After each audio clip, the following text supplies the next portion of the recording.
Bonsoir Sandrine Rousseau, donc vous étiez attendue comme le Messie. Voilà, par Fanny. Bonsoir Emilio, comment Salut. ça va? Ça va et vous? Journaliste politique à l'Humanité, du coup, qui va participer à mener cette interview. Sandrine Rousseau, donc vous êtes députée écologiste, vous êtes également donc députée dans le 13e arrondissement de Paris, vous êtes également économiste, membre donc évidemment des écologistes. On avait envie de commencer par vous faire réagir à l'actualité. À savoir, vendredi, Aboubacar Cissé, un jeune malien musulman de 25 ans, a été assassiné au moment de la prière dans une mosquée du Gard. Vous avez d'ailleurs rencontré sa famille hier à l'Assemblée nationale. Il me semble, un meurtre qui a suscité une vive émotion, évidemment, et de nombreuses personnes de confession musulmane ont fait part de leur inquiétude. Quelle réponse du gouvernement est-ce que vous attendez ? Déjà une réaction en fait, parce que pour l'instant il y a eu une déclaration de Bayrou et il y a eu une déclaration de Retailleau sur Twitter, mais il n'y a pas eu de déplacement sur le lieu de cet attentat, parce que je pense qu'il faut mettre les mots pour ce que c'est, et surtout il n'y a pas eu de mots à la hauteur de l'enjeu pour les personnes musulmanes vivant en France, qui en effet se sentent en insécurité, qui en effet voient les actes islamophobes augmenter. Oui, et même ce mot-là, il y a un petit débat qui commence à naître. Oui, mais même une incapacité à nommer les choses. C'est-à-dire que moi, j'ai assisté à un débat, mais vraiment surréaliste, qui est un peu passé sous les radars, mais à l'Assemblée nationale, où il y avait Aurore Berger qui nous expliquait qu'il fallait parler de racisme anti-musulman, mais pas d'islamophobie. Et en fait, même mal nommer les choses, finalement, ça les invisibilise. Et donc, voilà, moi, je voudrais juste avoir une pensée très forte pour les personnes, et puis dire que là, il faut que le gouvernement entende qu'aujourd'hui, les musulmans en France ne se sentent non seulement pas en sécurité, mais en plus sont ciblés, et sont ciblés y compris par des ministres. Donc ça doit s'arrêter. C'est-à-dire que quand on parle du voile matin, midi et soir, quand la question de la France actuellement, c'est de savoir si des femmes peuvent faire du sport quand elles portent un voile, eh bien évidemment on stigmatise, on pointe, on identifie, on qualifie même une communauté presque d'adversaires de l'intérieur, d'ennemis de l'intérieur. Ça, c'est une rhétorique et c'est une dynamique qui est extrêmement dangereuse. Donc oui, il y a de l'islamophobie, oui, le gouvernement n'a pas été à la hauteur, et oui, maintenant il faut arrêter avec les déclarations. C'est vrai qu'on peut rappeler que l'islamophobie, c'est quelque chose qui est quand même documenté par des chercheurs, etc., depuis très longtemps, donc c'est vrai que c'est un débat qui arrive. Voilà. Le fait que ça fasse débat est un peu particulier, quoi. Emilio. Oui, alors Sandrine Rousseau, on voulait aussi vous interroger dans la foulée du congrès des écologistes qui s'est tenu ce week-end. Marine Tondelier a été réélue assez facilement secrétaire nationale du parti Les Écologistes, et votre courant, dont vous portiez une liste pour le bureau politique, a récolté autour de 10%, 11% pour être précis, et 6% pour la candidate qui portait Harmonie Le Sermenier, qui affrontait Marine Tondelier. Je rappelle qu'en 2021, vous aviez été candidate à la primaire du parti qui s'appelait à l'époque Europe Écologie Les Verts. Vous étiez sur le fil avec Yannick Jadot, plus de 49% des voix. Aujourd'hui, vous êtes à 10%. Est-ce que vous êtes déçue, Sandrine Rousseau ? Bien sûr, je suis déçue, mais bien sûr, je ne vais pas vous dire je suis hyper contente de ce score, évidemment que je suis déçue. Après, la primaire, elle était ouverte. C'est la différence, c'est-à-dire qu'elle était ouverte à des personnes qui n'étaient pas à l'intérieur du parti. Et là, les congrès, c'est refermé sur les personnes qui sont à l'intérieur du parti. Et celui-ci a été particulièrement refermé. Après, voilà, Marine Tondelier a été réélue. Je salue cette réélection, mais je pense que ça pose quand même une petite question sur la manière dont les Verts qui ont été en tête enfin voilà, on a été les premiers, je crois, à interdire le cumul des mandats. On a été les premiers à porter des modes de scrutin paritaires. On a été les premiers à faire plein d'innovations démocratiques, et puis à la fin on se retrouve avec un mode de scrutin sur le Congrès quand même extrêmement verrouillé. Mais comment vous analysez le score que votre courant a fait? 10%, vous attendiez à mieux, vous le disiez, mais pourquoi ce que vous portez pèse si peu dans le parti aujourd'hui? Déjà, je n'ai pas pu le porter en fait. C'est quand même le sujet, c'est que là, tout débat a été empêché. C'est-à-dire qu'il n'y a pas eu de débat, il y en a eu un tout à fait à la fin, sur le site du Congrès, où il fallait cliquer 4 fois, avoir 2 codes, etc. Enfin, bon, autant dire qu'il n'y avait pas de débat. Et puis surtout, vos positions, elles sont connues dans le parti quand même. Oui, mais ça a été présenté comme un référendum un peu pour ou contre Marine Tondelier. Voilà, ça a été gagné comme ça. Il n'y a pas eu non plus... j'étais pas contre elle au secrétariat national. Après, oui, je suis déçue par le score. Enfin, je veux dire, je vais pas m'éterniser là-dessus. Mais du coup, ce scrutin, il vous... Alors, je dois prévenir quand même, pardon, parce que j'ai un torticolis qui fait que je ne peux plus regarder à droite. Bon, je pense que c'est politique, en fait, c'est un torticolis politique. Et du coup, comme vous êtes à droite, je peux avoir des grimaces. Mais ça n'est pas contre vous, voilà, pardon. Donc oui, vous parliez du scrutin. Pour vous, ce scrutin, il n'est pas juste, il n'était pas légitime? Sur ce mode de scrutin. Sur ce mode de scrutin, oui, pardon. Ben, en fait, il y avait déjà 3 élections différentes. Donc il y avait 4 élections différentes. Il y avait pour le secrétariat national, pour le secrétariat exécutif, pour le bureau politique, pour la CEN ou le CEN qui est le Conseil électoral national. Commission d'investiture. Oui, la commission d'investiture, voilà. Donc il y avait 4 scrutins avec 4 modes de scrutins différents. C'est-à-dire que c'était 4 fois des modalités de vote qui étaient différentes. Et puis, voilà, après, je m'en suis déjà expliqué, mais par exemple, les professions de foi n'ont pas été envoyées à tous les militants, ce qui quand même est la base. Moi, je trouve qu'il est aussi... étonnant qu'il n'y ait pas de scrutateurs au moment de l'ouverture des votes. Voilà, je soupçonne personne de rien, mais je me dis quand même, dans un parti qui se revendique d'une 6e République, qui dénonce la personnification à outrance, peut-être qu'on aurait quand même quelque chose à réfléchir sur notre adéquation avec les propositions que nous faisons au niveau national. Et bien justement, parlons de propositions. Dans le Figaro, à la mi-avril, vous disiez de Marine Tondelier qu'elle bâtissait un parti comme le parti Renaissance, centré autour d'une personne et sans projet. On voulait vous montrer 2 extraits. Le premier était tiré de Saïra, lorsque nous avions reçu au mois de janvier Marine Tondelier, et le second est issu de son discours d'investiture samedi, où elle a tenu à clarifier la ligne politique qui est la sienne et qui est si critiquée. On regarde. La transition écolo sera juste ou ne sera pas. Que les premières victimes j'allais dire du changement climatique, mais des autres crises aussi, de l'effondrement de la biodiversité, des maladies environnementales, c'est toujours les plus précaires. Donc il faut la fin du capitalisme. Si vous voulez. Il faudra m'expliquer ce qu'on fait là-dedans. On voit bien que ce système, il est à bout de souffle. Et notre travail, c'est de réveiller cet écologiste qui sommeille. Alors, je vais être claire. Il y en a qui savent déjà, mais qui ne bougeront pas. Ce sont les 1%. Les 1% qui ont intérêt à ce que rien ne change jamais. Voilà pourquoi je vous propose désormais de parler d'une écologie des 99%. Cela signifie, nous sommes, nous, écologistes, les 99% contre les 1% qui ont intérêt à ce que rien ne change. Parce que oui, il y en a qui profitent de la crise climatique et qui l'aggravent sans cesse. Alors Sandrine Rousseau, vous étiez comme moi à Pantin ce week-end, vous l'avez vu ce discours. Marine Tondelier porte maintenant ce qu'elle appelle une écologie des 99%. Est-ce que ça vous convainc, cette écologie des 99%? Ça fait partie des différences que l'on a. Moi, je pense que... Comment je peux dire ça? Enfin, dans les 99%, il y a par exemple des personnes racistes. Et moi, je n'ai pas envie qu'ils arrivent dans le parti comme ça. Et j'ai pas envie qu'on passe ça au second plan, en réalité, pour aller les convaincre. Et par ailleurs, je ne suis pas sûre que ce soit 99%. En fait, c'est un titre qui vient, à mon sens, du manifeste féministe des 99%. Enfin, je ne sais pas si c'est exactement la référence, mais c'était 99% qui étaient oppressés dans un système d'oppression et qu'il s'agissait de représenter. Là, en l'occurrence, l'écologie des 99%, ça veut dire quoi? Moi, j'ai entendu des députés...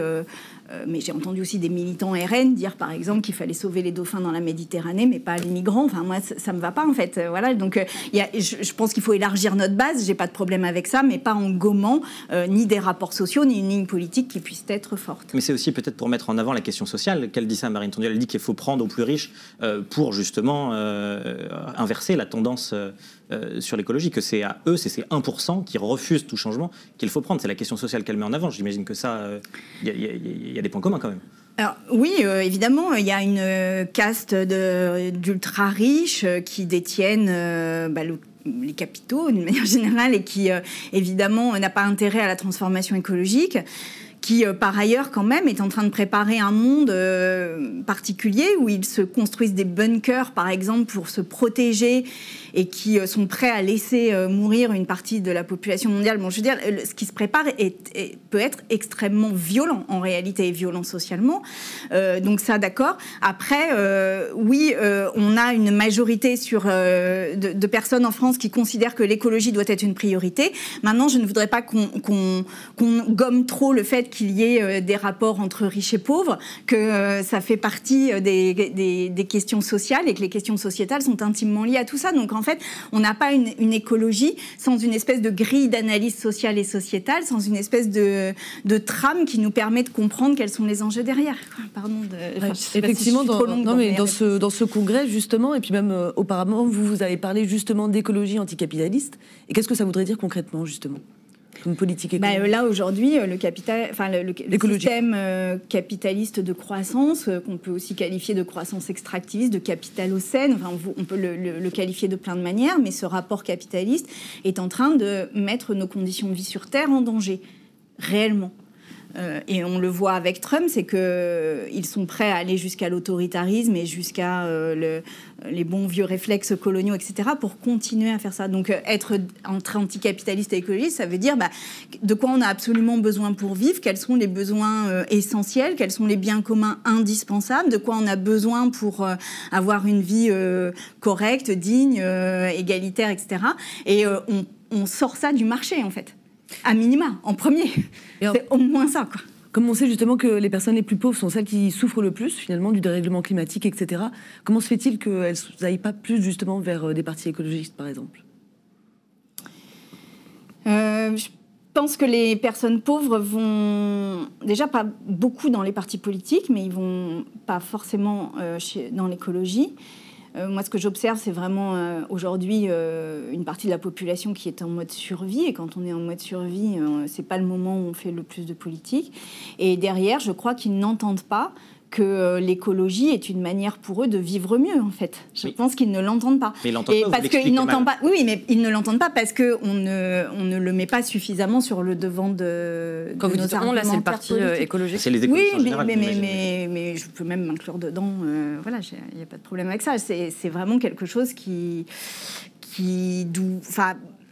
je ne sais pas comment l'exprimer, mais pour moi, l'écologie peut même être une forme de domination de classe. Enfin, une domination de classe supplémentaire quand je m'en suis exprimée de multiples manières, mais quand on dit, par exemple, quand on illustre l'écologie par un homme sur son vélo qui va travailler, c'est une domination de classe parce qu'on peut aller à vélo travailler quand on a un travail qui est proche de son domicile, quand on n'a pas de charge de famille très fort, quand on n'a pas de problème physique, quand on n'a pas d'horaire décalé.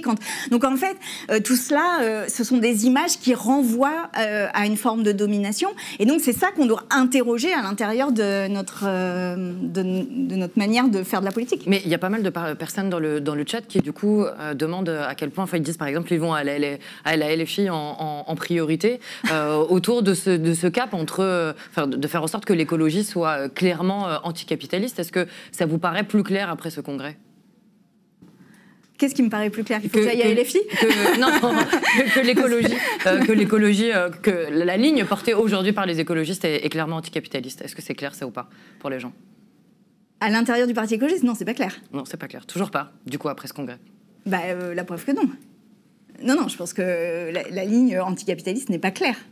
Alors qu'on parle des 99%, c'est toujours pas, ça n'a toujours pas été établi. C'est pas lié. Hein. Enfin, on peut parler de 99% et pas poser la critique du capitalisme. Donc, je veux dire, voilà, je pense que en fait, le parti écologiste, dans son histoire, a été souvent un parti d'alliance, c'est-à-dire que l'essentiel a été de faire des alliances avec tel ou tel autre parti. Je crois que nous n'avons pas en tous les cas, suffisamment de colonnes vertébrales intellectuelles, de structures politiques qui nous permettent de décrypter le monde à l'aune de cette structure politique.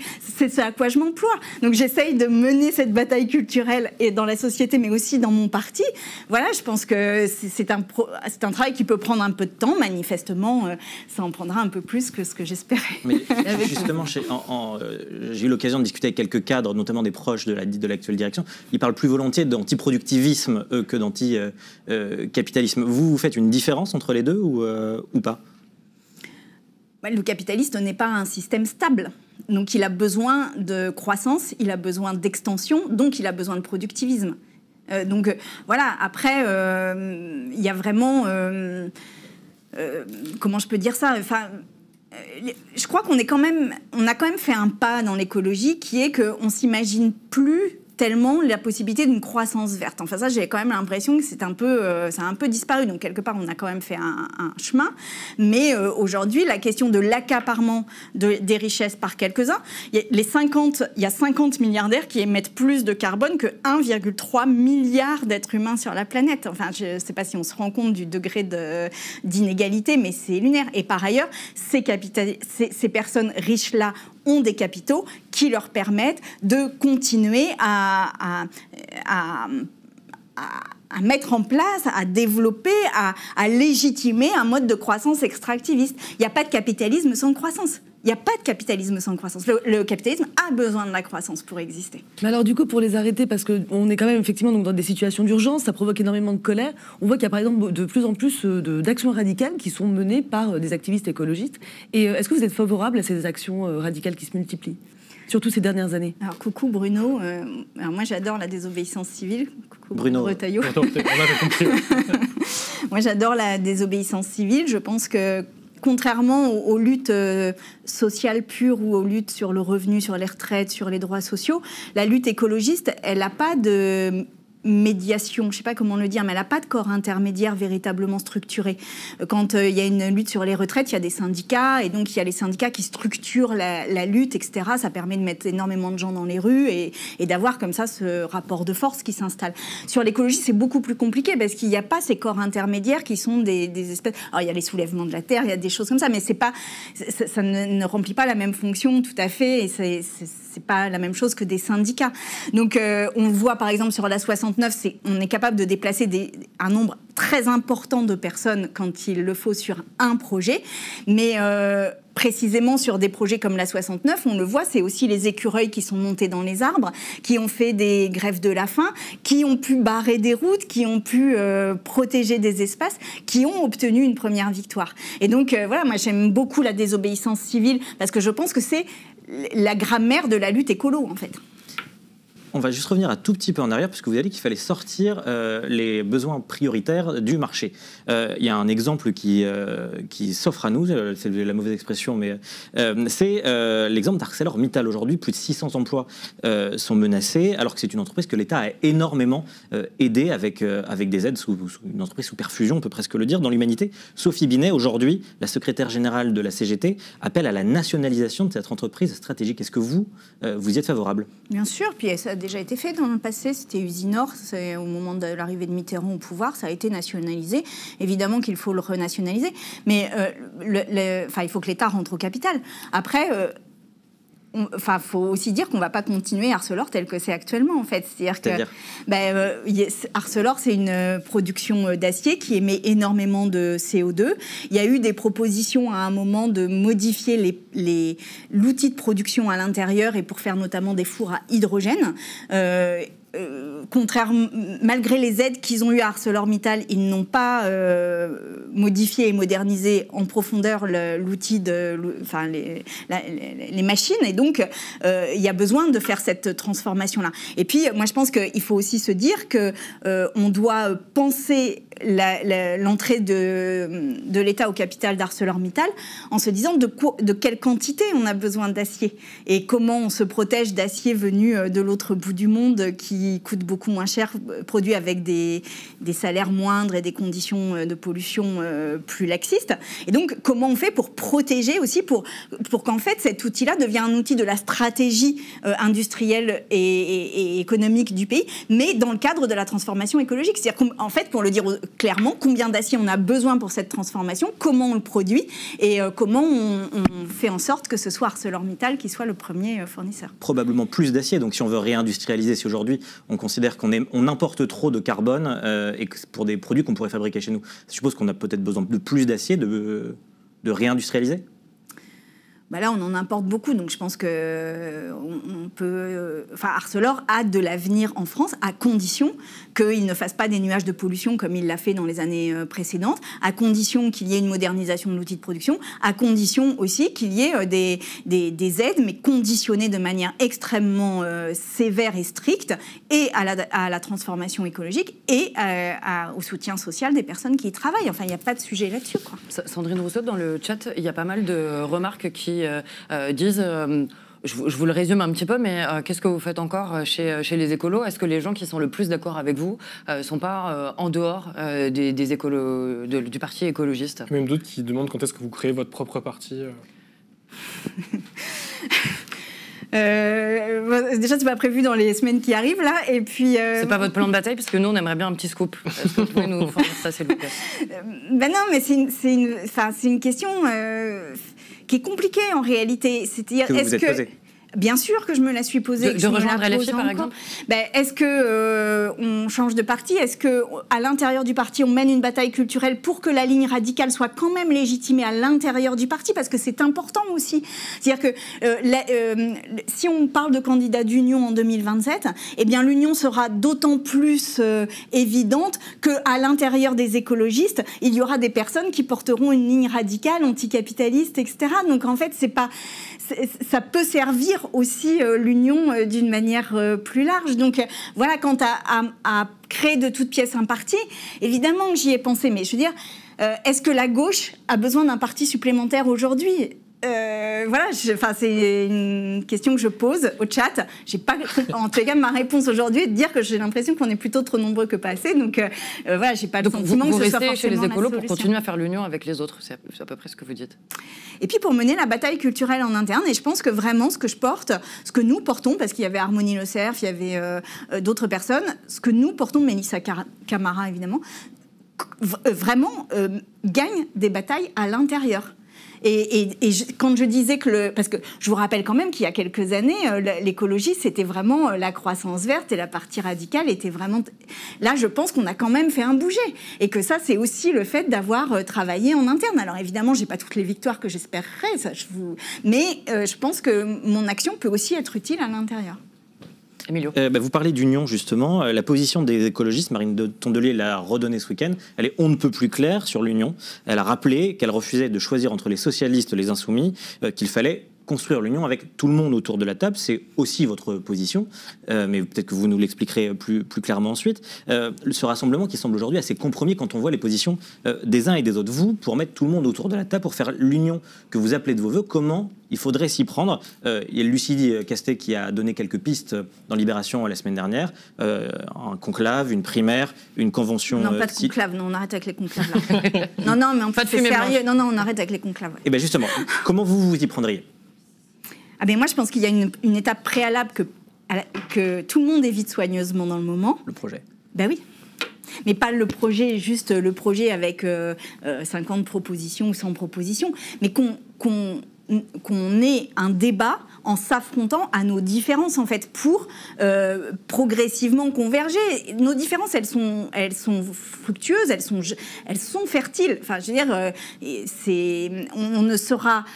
on aura une base large pour gagner que si on a toutes nos spécificités autour de la table. Mais par contre, il faut quand même que ça ne soit pas contradictoire et que ça converge. Et moi, j'aimerais qu'on ait vraiment une discussion au fond sur la croissance, sur le productivisme, sur le capitalisme, sur les mobilités, sur l'Europe, sur la défense, sur plein de sujets, en fait. Et comme ça, je pense qu'en plus, on intéresserait les gens à des sujets de fond dont ils comprendraient que c'est plus complexe parfois, sans doute, que ça ne l'est présenté à la télévision. Et donc, ça permettrait comme ça d'avoir une forme de formation populaire aussi à un projet de gauche, avec des différences, mais avec une convergence à la fin. Et ça, on l'évite. Mais du coup... Et pour moi, c'est le problème, c'est que éviter ce débat de fond, c'est en fait réduire l'union de la gauche à des alliances ponctuelles sur une élection ou sur une autre, donc à une addition de logos. Et ça fragilise, parce que les personnes savent extrêmement bien, les électeurs et électrices savent extrêmement bien que finalement c'est fragile. Et derrière, il y a des stratégies vraiment de la droite, de l'extrême droite et du clan libéral pour taper sur les différences jusqu'à ce que ça cède, quoi. Et ça, je trouve qu'on se se fragilise en faisant ça. Mais pourquoi on le fait? Parce que les partis politiques, aujourd'hui, sont les principaux détenteurs. Ils se sont appropriés le nouveau Front populaire, alors que, je le rappelle, le nouveau Front populaire, c'est bien plus que 4 partis politiques. C'est les syndicats qui ont rompu avec une tradition... Et qui s'étaient formés en quelques heures, donc comme quoi c'est possible. Oui, et puis, oui, mais surtout, c'était les syndicats qui avaient rompu avec la tradition de neutralité, c'était les ONG, c'était les associations, c'était les citoyens qui faisaient la queue devant les... Donc il faut repartir de ça, il faut repartir du nouveau... C'était une dynamique citoyenne, véritablement. Et donc, ça ne peut pas être accaparé par des discussions entre vraiment une poignée de personnes, quoi. C'est bien plus large que ça, le nouveau Front populaire. Donc, ouais, moi, j'espère qu'il y aura une espèce de soulèvement citoyen, quoi. Mais à la fin, il faudra une incarnation. Mais bien sûr. Et vous pourriez... vous y pensez? Si je pense à 2027... on a vu Clémentine Autain dire qu'elle était potentiellement candidate. Est-ce que vous y pensez aussi? J'espère pouvoir y jouer un rôle. Après, à quelle place, ça, on verra. Mais je pense qu'on ne manque pas de candidats et de candidates pour l'instant. Et vous pensez à qui? Est-ce que pour vous, il y a déjà quelqu'un qui émerge au-delà de votre candidature? Non, je pense que c'est vraiment l'éléphant dans le couloir. D'accord. Alors, on va parler de la commission Godrèche, parce qu'il y a quelqu'un qui nous dit, est-ce que Sandrine Rousseau pourrait résumer? Évidemment qu'on va parler de ce travail-là. Alors, je ne sais pas à quel point est-ce que c'est possible de résumer. Bon, alors, il fait extrêmement chaud sur le plateau. C'est normal, Sandrine Rousseau, que vous ayez l'impression de perdre 10 kilos. On est tous dans le même état. Donc, ces derniers mois, vous avez présidé une commission d'enquête sur les violences sexuelles dans les milieux culturels. La commission dite Godrèche. Un rapport de 300 pages a été produit et décrit un phénomène systémique d'impunité et d'opacité dans le milieu du cinéma, de l'audiovisuel, du spectacle vivant, de la mode et de la publicité, qui sont parfois d'ailleurs oubliés là-dedans. Le rapport a été travaillé avec le député Erwan Balanant et il présente 86 recommandations avec notamment un meilleur accompagnement des mineurs, la réglementation de la profession d'agent et des castings. 400 personnes ont été interrogées pour réussir à produire ce travail-là, parfois à huis clos pour protéger les victimes, mais un certain nombre d'auditions sont accessibles en ligne et d'ailleurs si vous avez envie de regarder, vous pouvez vraiment le faire. Nous, on va vous proposer quelques instants de celle de l'actrice Nena Meurice. Je demande qui va jouer cet homme et on me dit que la réalisatrice ne veut pas que je le rencontre avant. Je comprends pas pourquoi, mais apparemment, ce sera mieux pour la scène. On m'explique que je dois marcher, qu'il me collera contre l'arbre. Ça va être très simple. Silence, moteur, ça tourne. Je vois arriver en courant un jeune acteur qui me saute dessus, qui me prend la poitrine et essaie de me soulever la robe. On refera cette scène plusieurs fois. J'ai 10 ans, je n'ai même jamais embrassé un garçon. Je suis tétanisée. Bon, ce témoignage est évidemment terrifiant et il y en a plein d'autres. Est-ce que vous vous attendez à un tel état des lieux? Est-ce que vous attendiez à ça? Oui, non. Oui, non. Avant, je voudrais quand même dire une petite chose que j'ai oublié de dire sur le thème juste avant. Et pardon. Mais on est en train de gagner. Enfin, je voudrais quand même qu'on le pose et qu'on se le dise, on est en train de gagner. S'il y a autant d'autoritarisme face à nous, s'ils sont obligés d'acheter des médias, de faire vraiment de la manipulation de masse, s'ils utilisent tous les moyens à leur disposition pour dissoudre les associations, pour interdire les manifestations, pour continuer, c'est parce que nous sommes en train de gagner. Les suffragettes, par exemple, je regardais ça parce qu'hier, il y avait les 80 ans du vote des femmes. Les suffragettes, leurs manifestations ont été interdites à partir du moment où elles commençaient à gagner. Donc on est en train de gagner la bataille culturelle. On gagne, c'est la gauche écologiste. Et donc, vraiment, ne doutons pas de nous, mais par contre, soyons à la hauteur de nos responsabilités, mais vraiment, ne doutons pas de nous. Et sur le féminisme, nous sommes en train d'avancer. Le patriarcat est encore présent. Oui. Pas tout à fait au moment... Le masculinisme chez les jeunes, c'est un sujet dont on parle beaucoup aussi, qui revient... Oui, mais alors, qui inquiète un peu. Oui, mais ça, c'est un sujet sur lequel j'aimerais bien parler. Je vais juste répondre sur Nena Meurice parce que c'est un sujet qui, à mes yeux, est très important. On y viendra. Donc, sur le féminisme, on est en train d'avancer. Typiquement, on est le premier pays à faire cette commission d'enquête ou l'équivalent sur les violences sexuelles dans le monde de la culture. Votre question, c'était est-ce que j'ai été surprise ou pas ? Non, je n'ai pas été surprise de l'ampleur parce que ça fait des années maintenant, plus de 10 ans, que j'écoute des femmes et des victimes de violences sexuelles et que je sais que c'est absolument systémique et qu'il n'y avait pas de raison que la culture y échappe, évidemment. Maintenant, est-ce que j'ai été surprise ? Je vous ai répondu non, donc voilà, mais oui aussi, parce que ce qui m'a surprise, et vraiment, vraiment, vraiment, c'est la terreur que j'ai sentie chez les victimes. Je n'ai jamais senti, et pourtant j'en ai entendu des paroles, mais vraiment, mais je n'ai jamais senti de terreur de l'ampleur de celle que j'ai entendue lors de cette commission d'enquête. Et je pense que ça dit quelque chose du risque que prennent les personnes qui parlent dans ce milieu-là, de tout perdre à l'instant où elles parlent. Et d'ailleurs, on en a des exemples. Je veux dire, quand on voit par exemple Sander Van Rooij qui a dénoncé, qui a porté des accusations sur Luc Besson, quand on voit Adèle Haenel, quand on voit même Judith Godrèche, toutes ces femmes-là, mais quand on voit Anna Mouglalis et même Nina Meurice, elles disent combien ça a été difficile de prendre la parole. Et pour certaines, la prise de parole a été synonyme d'un blacklistage ou d'une ostracisation ou même de quitter le métier qu'elles aimaient. Comme donc, dans beaucoup d'autres milieux, comme dans la société, dans les familles aussi. Enfin, finalement, c'est quelque chose qu'on retrouve beaucoup. Alors, je trouve que c'est un peu la même chose que dans les familles, en fait. Parce que dans le monde du travail, il y a quand même des règles, il y a des directions des ressources humaines, il y a des syndicats, il y a une forme de protection, même si c'est extrêmement dur et il y a énormément de victimes qui s'en vont et tout ça, mais il y a quand même des règles. Les familles, comme la culture, on a l'impression que c'est un monde sans règles. C'est-à-dire c'est un monde presque de domination pure, quoi. Pourtant, ce sont des gens qui travaillent.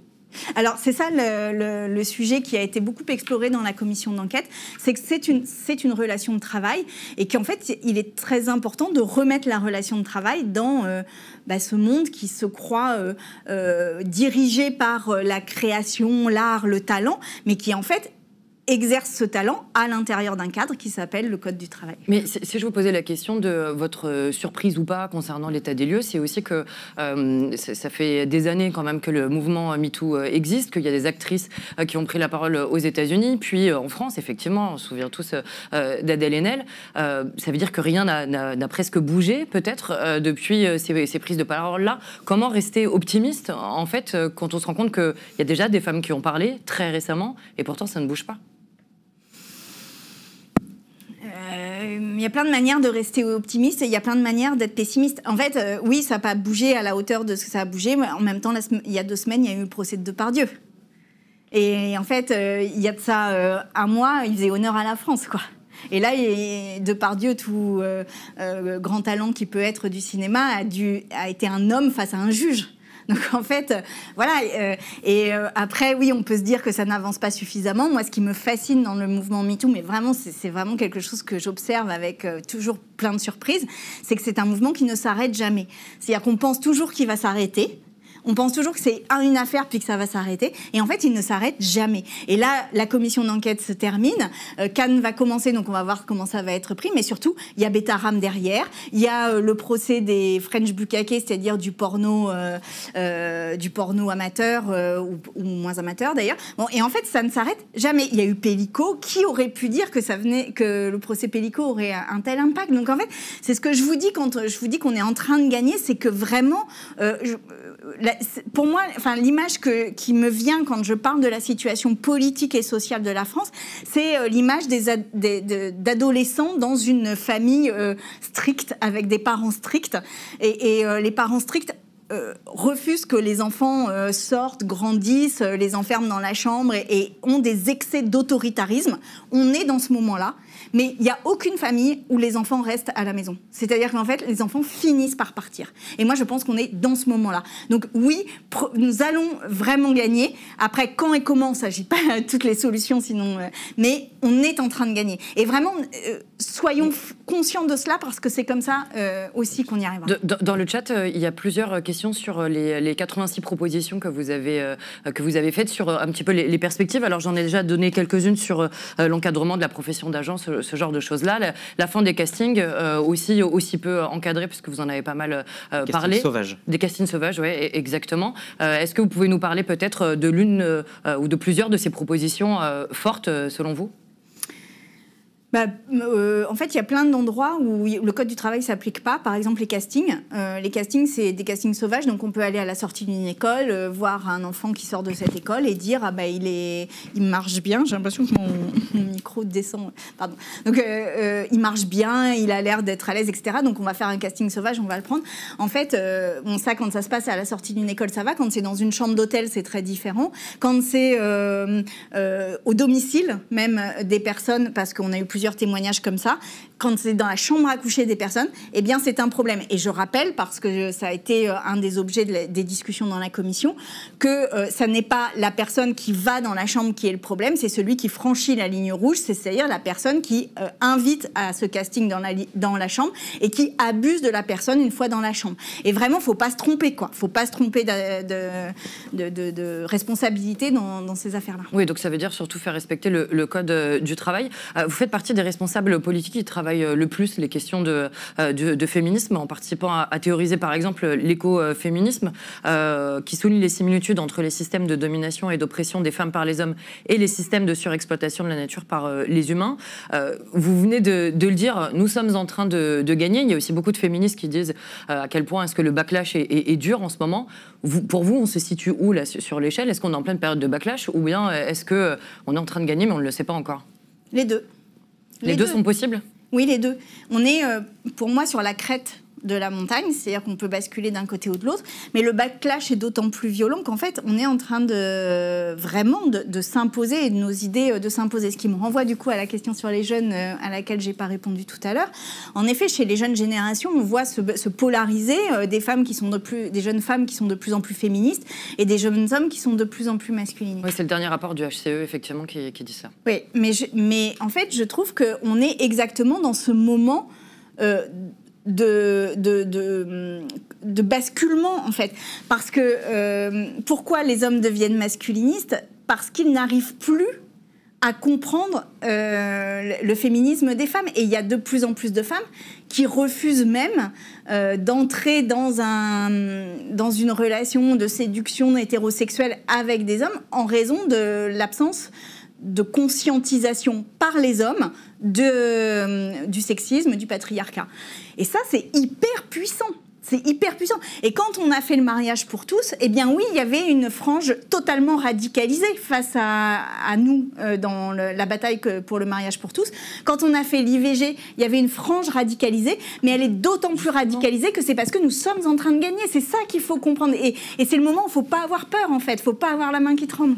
Mais justement, on voit quand même, voilà, vous le sous-entendez, enfin, vous le dites aussi, le masculinisme, etc., c'est quand même beaucoup lié à l'extrême droite. Moi, je voulais vous poser une question aussi par rapport à votre vision du féminisme. Vous parlez beaucoup de sororité, par exemple, mais est-ce que vous pensez aussi sororité quand vous pensez à des personnalités d'extrême droite ou controversées? Je pense par exemple la fois où vous avez parlé de déferlement de misogynie pour Marion Maréchal Le Pen quand elle avait reçu de la bière au Salon de l'Agriculture, et on vous avait reproché de prendre... d'utiliser le terme misogynie alors que c'était probablement plutôt parce que c'est une personnalité d'extrême droite. Est-ce que la sororité a-t-elle une limite? Ah oui, je ne suis pas soror avec Marion Maréchal Le Pen, d'aucune manière. Après, oui, c'est un déferlement de misogynie quand même. C'est-à-dire que... Alors, il n'y a pas eu la question, c'est que... Pourquoi l'acte aurait été misogyne, par exemple ? Mais si on regarde les femmes politiques... quel que soit leur bord politique, elles s'en prennent beaucoup plus que les hommes politiques. Donc en fait, il y a à la fois de la contestation politique légitime, etc. Et il y a toujours une espèce de couche de crème supplémentaire qui est liée à la misogynie. Et ça, je pense qu'à gauche, on doit en prendre conscience, parce que autant la bataille politique, elle est absolument légitime et nécessaire et indispensable et qu'il faut la mener. Publiquement, vous défendez une personnalité d'extrême droite, c'est interprété aussi comme ça. Alors non, je la défends pas. Alors, non, mais c'est intéressant, je la défends pas. C'est-à-dire, je pointe le fait qu'il y a un ressort misogyne dans l'affaire. Mais en quoi ? Et ça, en fait, pourquoi elle prend un verre de bière. Pourquoi je le dénoncerais pas, en fait ? Et par exemple, non, mais Laurent Fabius à la fête de l'UMA avait pris un 9. C'est quoi la différence ? Pardon ? Par exemple, il y a quelques décennies maintenant, Laurent Fabius avait pris un 9 sur la tête à la fête de l'UMA. Ici, on a Marion Maréchal qui a reçu de la bière. Je me souviens pas de l'épisode, donc j'ai du mal à en parler. Votre tweet s'affiche. En quoi ces deux événements qui semblent a priori proches ne jamais utiliser les armes des ennemis différents par nature? Mais alors, je me souviens pas de l'épisode, donc j'ai du mal à avoir les mots justes. Mais en tous les cas, ce que je dis dans le tweet là qui s'affiche et dont je ne me souvenais pas, c'est quand même que ne jamais utiliser les armes des ennemis. En fait, pour moi, c'est fondamental. C'est-à-dire que la gauche. Mais ça, c'est un sujet très important et qui est assez peu peut-être pointé, souligné. Je ne sais pas comment le dire. C'est que à gauche, et précisément parce que nous revendiquons des valeurs éthiques, morales, etc., on ne doit jamais, même quand c'est des ennemis, mais vraiment, ou des adversaires totaux, enfin je ne sais pas comment le dire, mais des adversaires absolus de ce que l'on porte, on ne doit pas utiliser les armes ni du racisme, ni de la misogynie, ni de toutes les discriminations. On ne va pas rester trop longtemps sur ce moment, mais c'est simplement parce que, pour le coup, je me demandais particulièrement pourquoi vous utilisiez le mot misogynie, alors que c'est une femme d'extrême droite, extrêmement dangereuse pour les femmes et pour le féminisme. Et donc, voilà, ça avait été interprété de... Voilà, quel était, pourquoi ce mot-là Je ne me souviens pas de ce qui était dit à ce moment-là, donc j'ai vraiment du mal à répondre, mais si je l'ai mis, c'est sans doute parce que j'avais senti qu'il y avait quelque chose de l'ordre, au-delà de juste on prend un œuf sur Fabius. Je ne sais pas quels étaient les mots qui étaient posés, honnêtement, je ne m'en souviens pas. Mais je pense qu'il y avait une dimension véritablement misogyne. C'est la même chose pour vous sur le cas Magali Berda, pareil, qui a pu vous être reproché. Oui, parce que je pense que si on est contre le sexisme et si on est pour l'égalité femmes-hommes, on doit être conscient que nos attaques politiques ne doivent pas être misogynes ou sexistes. Vraiment. Voilà, je pense que c'est ça que je notais à l'époque. Après, je comprends aussi que ça puisse ne pas être très bien compris. Je m'en excuse pour les personnes que ça avait pu choquer. Et vous le dites, ce ne sont pas vos sœurs, vous nous l'avez dit. Ah, mais alors, d'aucune manière. Oui, mais au-delà de Marion Maréchal Le Pen, qui, elle, pour le coup, est une personnalité d'extrême droite, Magali Berda, c'est un petit peu plus flou aux yeux du grand public, puisque c'est pas une personnalité politique. Pour autant, elle a fait une série d'actes pénalement répréhensibles et elle a encouragé notamment des influenceurs sur des propos, des comportements de violences sexistes et sexuelles que vous dénoncez le reste du temps. Vous êtes affiché publiquement avec Magali Berda. Est-ce que c'est quelque chose que vous regrettez ? Non, je le regrette pas. Après, j'ai reçu énormément de réponses. Magali Berda, je l'ai reçue, je l'ai vue à un moment où elle était vraiment dans une situation de cyberharcèlement d'une gravité extrême. Qui l'a touché elle, son domicile, sa famille, ses enfants, qui avaient dû changer d'école, etc. À l'époque, quand je l'ai vue, elle était, très mal, mais surtout, elle n'avait aucun soutien. Et voilà, je vais vous dire, ça va peut-être choquer, et pardon, parce que là, je vais... Mais il y a plusieurs années, il y a une élue Rassemblement National qui s'est tournée vers moi pour des violences sexuelles. Et en fait, c'est compliqué, quoi. Et comment vous aviez réagi à l'époque ? Alors, à l'époque, je l'avais aidée à titre personnel, c'est-à-dire que je n'avais pas pris de position publique, mais je l'avais aidée à titre personnel, c'est-à-dire que je l'avais mise en contact avec des avocats, avec des associations, mais voilà, c'est compliqué. Et si vous voulez, moi j'entends qu'on me reproche tout ça. Après, je trouve que c'est particulièrement à chaque fois sur les luttes féministes qu'on nous reproche le plus de trucs, quoi. C'est-à-dire que nos luttes féministes ne sont jamais parfaites. Et oui, j'entends que les frontières peuvent être interrogées, évidemment, mais j'ai l'impression quand même de n'avoir jamais trahi cette lutte, d'aucune manière. Après, que des tweets aient pu elle mal compris, si tel est le cas, je m'en excuse, j'espère avoir pu apporter des éléments d'explication. Voilà, moi je pense que... Pour vous, le féminisme est lié à l'antifascisme ? Ne peut pas exister sans combat contre le fascisme. Bien sûr, ouais. Bien sûr. D'ailleurs, le fascisme est un projet politique profondément masculiniste. Profondément masculiniste. Et d'ailleurs, il y a des études sociologiques extrêmement intéressantes là-dessus, sur la représentation, l'homme en tant qu'homme, construit en tant que tel, masculiniste, dans le fascisme, bien sûr. Merci Sandrine Rousseau pour ces premières questions. C'est l'heure d'accueillir le pire journaliste de la rédaction. C'est donc l'heure de la carte de presque. Tu t'es décollé, PA. Merci beaucoup de me faire rentrer à chaque fois sur les meilleures des ambiances. Ouais, on change complètement là. Bon, on va essayer de rigoler un petit peu. Sandrine, t'as réussi à répondre à la question sur l'anticapitalisme et l'écologie, toi? C'est pas à moi de le dire. Et Marine, elle avait galéré et tout, mais bon, ça l'a pas empêché d'être élue, de ce que j'ai compris. Donc c'est un peu cool. À ce qui paraît, chez les Verts, il y a une forme de concentration du pouvoir, de personnification et d'absence de contre-pouvoir. C'est pas tous les partis de gauche qui sont comme ça? Enfin, surtout un. Lutte ouvrière. Bref, Sandrine, tu fais des propositions super intéressantes. Il n'y a pas 15 jours, tu as proposé d'ouvrir l'euthanasie à tout le monde, y compris les clandestins. Et en fait, je trouve ça super marrant, oui. Je trouve ça super marrant parce que le RN a aussi une proposition de ce type. Il voulait ouvrir l'euthanasie, mais uniquement pour les clandestins.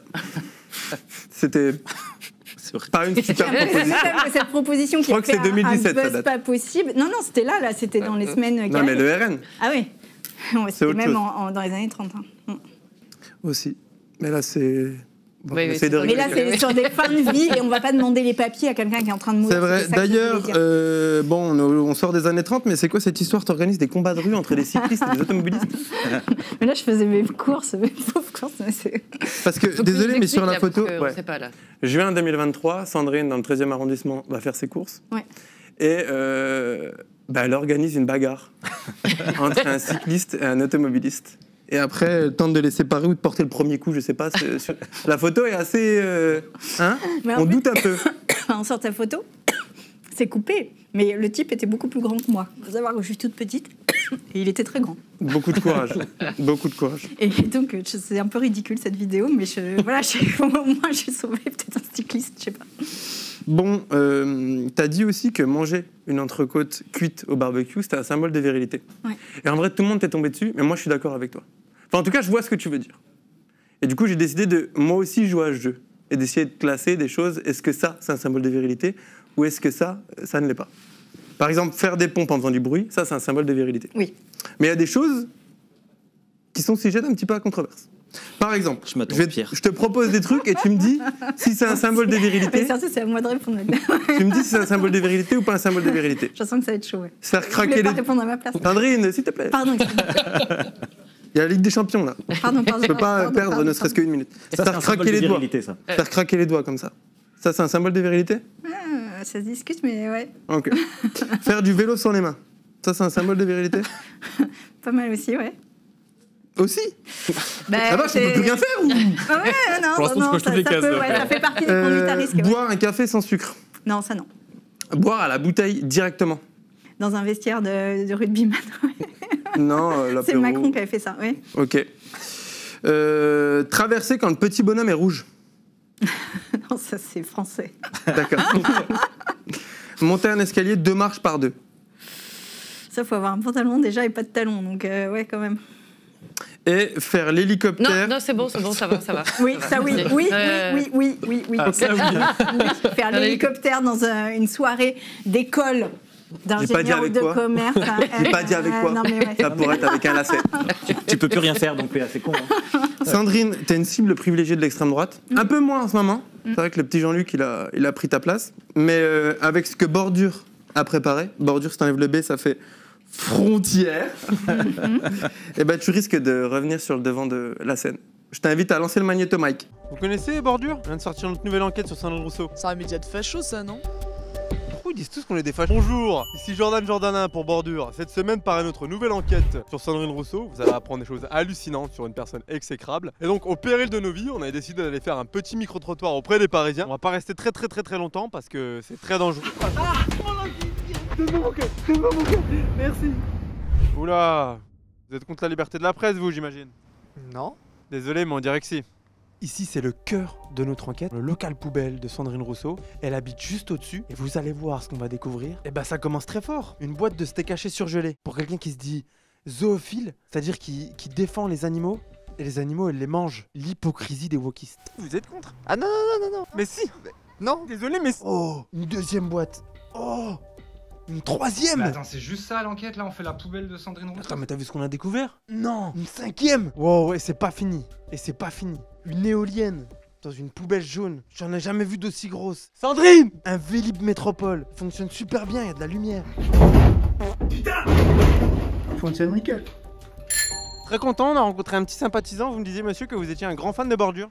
J'ai dit ça, moi? Oui. Ouais, je suis un grand fan de bordure. Faut dire les choses à un moment. Vous faites un travail remarquable. Bah, écoutez, monsieur, ça me fait très plaisir d'avoir échangé avec vous. C'est difficile pour bordure de discuter avec des gens, on traite souvent de fachos. J'imagine que vous l'êtes...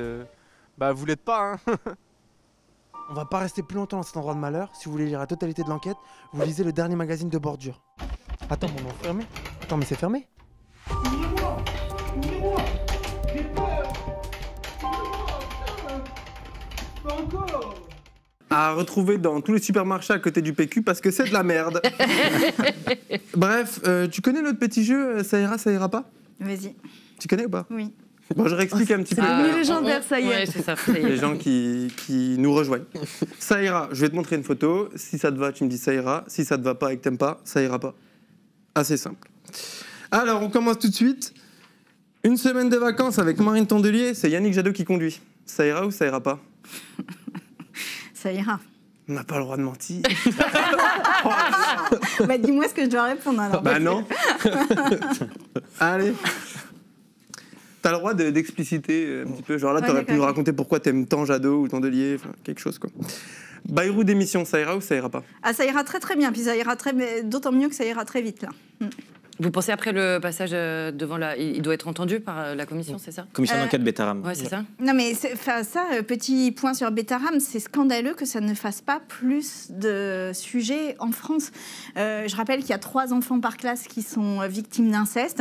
Là, François Bayrou manifestement savait des violences sexuelles, mais même s'il ne savait pas ces violences sexuelles, il a répondu plusieurs fois à l'Assemblée nationale qu'on mettait là-bas des enfants qu'il fallait discipliner. Donc il savait qu'il y avait des méthodes de dressage en fait d'enfants et non pas d'éducation. C'est absolument scandaleux qu'il soit Premier ministre. Enfin, je le pose. Et quelque part, ça renvoie aussi au geste qu'il a rendu, qui a été extrêmement vu à l'époque, qui est cette gifle vis-à-vis d'un enfant. Tout cela fait un projet cohérent. Moi, je ne veux pas d'un Premier ministre qui traite de cette manière-là les enfants, et je voudrais que la France entière se lève pour dire qu'on ne veut pas de ce Premier ministre. Désolé PH, je t'ai flingué ton jeu avec. Pas de problème. On va enchaîner après ça. Droit de douane. Bah oui, à fond. Ça ira ou ça ira pas? On m'a demandé de dire ça, je sais pas. Est-ce qu'il paraît que t'es calé tout dessus? Bah oui, ça ira à fond. Ça ira, bien sûr. Mais oui, il en faut. Qu'est-ce qui va se passer avec le droit de douane? Ah mais pas ceux de Trump, mais il en faut. Mais bien sûr, à un moment, il faut protéger. Et puis, le libéralisme, la mondialisation est vraiment en train de tuer toute la vie sur Terre. Enfin voilà, c'est de la prédation des êtres vivants, du vivant sur Terre. Je rappelle que là, il y a en 20 ans, 80% de nos insectes ont disparu, que 85% des coraux sont en train de mourir. On est dans une situation d'effondrement, mais d'effondrement grave et imminent. Et là, on est en train de regarder ailleurs. Allez. Il y a quelqu'un qui dit c'est photomontage sur ta coupé le. Et il n'a pas vu celui-là. Ah bah alors, et il n'a pas entendu la blague. Il n'a pas vu celui-là. Attends, il n'a pas entendu la blague du rédacteur en chef juste avant, le douanier Rousseau. Voilà, pour les droits de douane. Le douanier. Ouais, voilà. moi, je pensais pour Raphaël. Moi, je vais démissionner là. Sur le niveau de blague. À l'instant. Sandrine Rousseau avec une veste verte, ça ira ou ça ira pas? Déjà, cette coupe mulet ne me va pas du tout. Tu connais Chris Waddle? C'est pas possible. Chris Waddle, Olympique de Marseille. Mais imaginez-vous, j'ai une veste verte, j'ose même plus trop la mettre. Ah ouais, à ce point-là. Bah ouais, non, mais si, mais le vert nous va à merveille. J'en doute pas du tout. Ah. Des légumes au barbecue. Parfait. Faites des aubergines au barbecue, c'est hyper bon. Un peu d'ail à l'intérieur, de l'huile d'olive, c'est tranquille. Voilà, une petite recette. Elle va nous écrire les bons et sains pour le MAG. Voilà. Une candidature écologiste en 2027. Qui est cet homme? C'est moi. Je suis devenu président écologiste. Eh ben, welcome. On parle du projet. Allons-y. Et le Festival de Cannes, ça ira ou ça ira pas? Je crains que ça n'aille pas tellement. Et j'invite vraiment toutes les personnes qui vont au Festival de Cannes, s'il y en a qui regardent cette émission, que vous vous préparez, vous êtes en train de mettre vos beaux costumes ou vos belles robes dans les valises. Prenez aussi le rapport de la commission d'enquête, mettez-le dans la valise, déposez-le sur les escaliers, sur le tapis rouge, et voyez si les suivants l'enjambent, le prennent, le poussent, parce que ce sera intéressant. Vous allez y aller à Cannes? Non. Vous ont pas invité? Tu me permets de faire une interview? Je vous laisse. Oui, moi, j'ai un petit match de Ligue des Champions à regarder. Merci Sandrine, ça fait un plaisir. Merci. Au revoir. Salut PA. J'ai le droit de reposer ma question? Tu as le droit de reposer ta question. C'est qu'ils vous ont pas invité ou le festival de Cannes, hein, pas PA? Ou alors s'ils m'ont invité, j'ai loupé le mail, mais non, j'ai pas vu l'invitation. Pardon, c'est à moi, je suis perdu dans mes feuilles, voilà, c'est comme ça. J'avais pas de robe. Et maintenant, on peut porter des costumes, des tailleurs pour les femmes. C'est devenu autorisé. C'est vrai. Donc, on l'a vu avec le sketch de PA, mais c'est vrai que vous faites partie des femmes, quand même, des femmes politiques les plus harcelées. On peut citer aussi Anne Hidalgo, Mathilde Panot, notamment par l'extrême droite, avec un point culminant, notamment au moment de la fameuse polémique du barbecue dont parlait PA. Vous me racontiez, par exemple, que vous avez reçu un nombre impressionnant de photos de barbecue, de viande crue, au point que vous avez dû récupérer seul la gestion de vos mails et de vos réseaux sociaux parce que vos collaborateurs parlementaires ont fait un burn-out. Alors comment vous le vivez, Sandrine Rousseau, ce harcèlement? Alors, c'est pas là-dessus qu'ils ont fait un burn-out, mais j'ai des collabs qui sont végétariens. Et en fait, ils ouvraient le matin à 8h30 leur ordinateur et il y avait des espèces de vieux morceaux de viande sanguinolents. Et donc, ils étaient vraiment mal. Et donc, ils m'ont demandé ils m'ont dit qu'ils ouvraient plus les mails pendant quelques jours. Donc, non, ça a été... j'ai reçu, mais vraiment un déferlement. Puis ça a duré extrêmement longtemps. Ça a duré plus d'1 an. Et ça a été fait aussi par des élus, je dois dire, des élus, des maires, etc., qui ont participé à cela. Moi, je voudrais juste dire une chose. Outre que la viande est quand même le geste individuel le plus efficace en matière de réduction de CO2, c'est plus efficace que de supprimer la voiture, par exemple. Donc, que par ailleurs, les hommes mangent plus de viande que les femmes parce qu'il y a un impensé sexiste autour de le bon repas pour une femme, c'est une salade, quand le bon repas pour un homme, c'est vraiment dans l'imaginaire collectif de la viande. Mais surtout, je voudrais dire que derrière ce harcèlement, et vraiment, je voudrais le poser, de Mathilde Panot, d'Anne Hidalgo, de moi et d'autres, c'est un projet politique. C'est-à-dire qu'en fait, c'est une manière de décrédibiliser, de fragiliser et d'invisibiliser, de caricaturer la parole des femmes politiques de gauche. Et je le pose parce qu'en fait, si nous ne comprenons pas ça, alors... Parce que je trouve que nous n'avons pas beaucoup de solidarité de leaders politiques à gauche et écologistes sur ce cyberharcèlement. Si nous ne comprenons pas que c'est un projet politique mené par l'extrême droite, que de nous cibler et de taper jusqu'à ce qu'on soit une forme de figure ridicule aux yeux de leurs électeurs, s'ils ne comprennent pas qu'il y a là un projet politique, alors ils n'ont pas... j'allais dire, ce ne sont pas de bons camarades. C'est-à-dire qu'en fait, là, il faut comprendre qu'aujourd'hui, nous avons besoin de créer une communauté, une cohésion là-dessus, et que même s'il y a des désaccords sur ce que l'on peut dire, il est très important que nous nous soutenions, parce que sinon nous donnons trop de place à l'extrême droite qui mène là une bataille culturelle. Alors j'aimerais vous poser une dernière question, justement parce que donc, vous venez de parler de l'extrême droite. Donc pour les libéraux et pour l'extrême droite, vous êtes plutôt un épouvantail. Et puis à gauche, il y a certaines polémiques que vous avez initiées. J'oublie pas Rima Hassan qui s'en prend plein la tête aussi. Ouais. Solidarité. Le chat qui faisait effectivement référence à Rima Hassan en ce moment. Excusez-moi, pardon. Et donc, à gauche, vous avez initié certaines polémiques qui ont pu irriter, et donc, en fait, sur le fond des sujets, voilà. Et donc, quelle est, vous, votre stratégie politique? Alors, vous avez déjà un petit peu évoqué avant, mais effectivement, comment vous vous situez pour terminer là-dessus? Mais je trouve que là, la droite et l'extrême droite gagnent beaucoup de terrain sur le front de la bataille politique. Et donc, l'idée est de déplacer la frontière et de s'affronter et d'aller vraiment chercher à défricher de nouveaux terrains, à parler différemment, à ouvrir de nouveaux champs. Une des choses qui a aussi suscité une vague de cyberharcèlement, c'était le droit à la paresse. Mais par exemple, prenons cet exemple-là. Le droit à la paresse, c'est une aspiration de bien des personnes, c'est une manière de diminuer le temps de travail et c'est une manière à la fin de préserver la planète. Et donc, si la gauche s'enferme dans des espèces de vieilles revendications ou de programmes déjà présentés 100 fois, en fait, nous ne gagnerons pas. Là, nous sommes à un moment vraiment de changement de société et nous devons porter haut et fort à la fois les luttes sociétales, l'antiracisme, le féminisme, la lutte contre les LGBT-phobies, le validisme, mais on doit aussi aller ouvrir un autre champ à gauche. Et c'est raison pour laquelle je pose des termes comme ça qui permettent, je pense, de faire réfléchir réfléchir. Après, c'est à vous aussi et on verra si ça marche ou si ça marche pas. Mais en tous les cas, c'est ma volonté. On parle de fenêtre d'Overton. De l'ouvrir. Mais je saisis la balle au bon. Vous parlez de travail. On est la veille du 1er mai. Le travail, c'est un sujet qui fait extrêmement débat à gauche. D'un côté, il y a François Ruffin, des gens comme Fabien Roussel qui veulent mettre le travail au cœur de leur projet. Vous leur opposez ce que vous venez de dire, le droit à la paresse. Mais quand même, même dans une société post-capitaliste, où vous dites acapitaliste, il faudra produire et travailler quand même. Et vous faites quoi du travail là-dedans, Sandrine Rousseau? Parce qu'on a l'impression que du coup, le droit à la paresse, parfois, vous évite de parler du fond du travail. Ah non, mais il y a du travail, mais il y a du travail qui ne prend pas 35 heures minimum par semaine. C'est pas un travail qui abîme, c'est un travail de qualité, c'est des temps de non-travail. Et en fait, c'est une manière de ne pas... organiser toute la société autour du fait d'avoir un travail ou de ne pas avoir de travail. C'est véritablement travailler 3 jours ou 4 jours par semaine, c'est faire des métiers, un métier puis pouvoir en changer dans sa vie et donc avoir des véritables temps de formation. C'est en fait diminuer la production parce que ça fait partie des débats que nous devons avoir à gauche. Nous n'y arriverons pas sans poser ce débat-là qui est la diminution de la production. Et ça, c'est un sujet extrêmement complexe, extrêmement difficile et sans doute clivant à gauche, mais posons-le.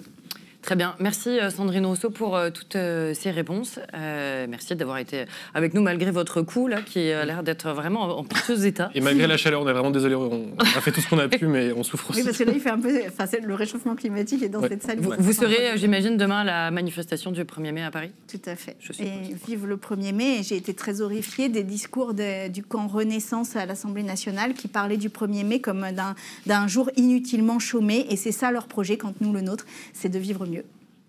Très bien. Eh bien, merci beaucoup, Sandrine Rousseau, d'avoir répondu à notre invitation.